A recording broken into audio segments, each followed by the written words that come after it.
Hi நண்பா, இந்த ஒரு வீடியோவில் இயக்குனர் ஏஆர் முருகதாஸ் இயக்கத்தில் நடிகர் எஸ்கே நடிப்பில் உருவாகி வரும் திரைப்படம் தான் எஸ்கே 23வது திரைப்படம். ஸோ இந்த திரைப்படத்தோட டைட்டில் வந்து பார்த்தீங்கன்னா பிப்ரவரி 17 நாளைக்கு எஸ்கேயோட பிறந்தநாளை முன்னிட்டு காலையில் 11 மணிக்கு வெளியாகும் அப்படின்னு படக்குழு வந்து பார்த்தீங்கன்னா அதிகாரப்பூர்வமாக வந்து அறிவிச்சிருந்தாங்க. இந்த நிலையில் தற்பொழுது நாளை வெளியாக உள்ள எஸ்கே 23வது படத்தோட டைட்டில் வந்து பார்த்தீங்கன்னா தற்பொழுது லீக் ஆகிருக்குது.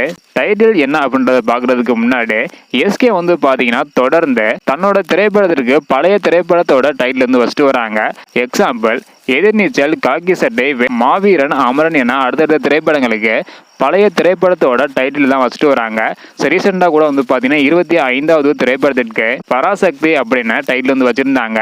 இந்த நிலையில் தற்பொழுது எஸ்கே 23வது திரைப்படத்துக்கு வந்து பார்த்தீங்கன்னா ஒரு பழைய திரைப்படத்தோட டைட்டில் தான் வந்து வச்சிருக்கிறாங்க. அதாவது சிகரம் அப்படின்னு வைக்கப்பட்டுள்ளதாக ஒரு தகவல் வந்து பார்த்தீங்கன்னா கிடைச்சிருக்குது.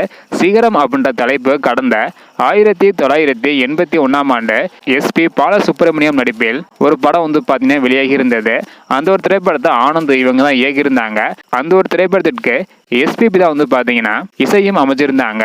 தற்பொழுது 44 ஆண்டுகளுக்கு பிறகு அந்த திரைப்படத்தோட தலைப்பு, அதாவது சிகரம் அப்படின்ற தலைப்பை எஸ்கே 23வது திரைப்படத்திற்கு வைத்திருப்பதாக ஒரு தகவல் வந்து பார்த்தீங்கன்னா வெளியாகிருக்குது.